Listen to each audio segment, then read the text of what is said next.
I just got this waterproof speaker and I'm really excited because it is waterproof, it is shockproof, it floats. So it sounds like the perfect water speaker to take out when you're boating or using the shower or whatever. So let's go ahead and unbox it and try it out.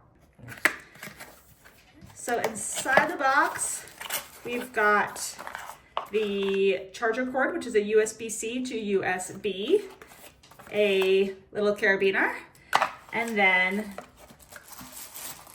the speaker itself. To turn it on, you're gonna press and hold the power button at the top.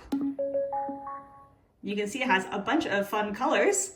There's the volume up button over here and the volume down button, and then a telephone button. You can already see how it lights up the different colors, which is so fun.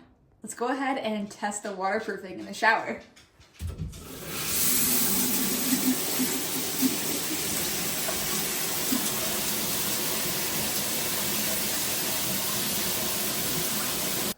It was super waterproof, it worked great.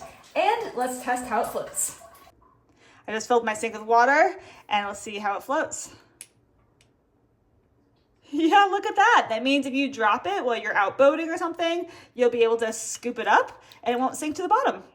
Overall, I think this is a really cool item. It actually has really good sound for being such a small speaker and being waterproof. It is compact, it has fun colors, it floats, it's shock resistant, it's waterproof. You really can't go wrong with this one. I seriously recommend it.